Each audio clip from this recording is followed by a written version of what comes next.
In this video, I'm going to show you a really cool game that I saw Scouts in America play, and I've been playing it with my Scouts, and they absolutely love it. Now, this game you can play at the beginning of Scouts while you're waiting for the young people to come in.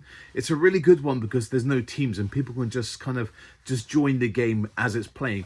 Or you can play it as a normal game. You're going to need 3 items: a stave or a stick, broomstick, a ball. Now, in America, they play it with a bucket, but I found the bucket to be a bit wobbly, so I swapped it for a food crate. It's a really simple game to play. All you got to do is get the Scouts to make one big circle. In the middle of that circle, you put the bucket or the crate, and one Scout stands on that crate, armed with their stave. And the whole point of the game is to protect their crate using the stave. The Scouts making that circle will roll the ball and try and hit that crate.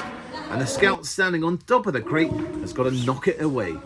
If a Scout hits the crate, they swap with the person standing on the crate and just keep moving around and around and around.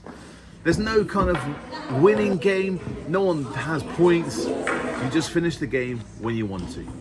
There you go, Scout Leaders, a new game that you can try all the way from America. Comment below, what is your favorite game that your Scouts love to play? And you never know, I might feature it here in Big Man in the Woods. Oh, if you want some more games, click this playlist just here, and I've got a whole load of games ideas.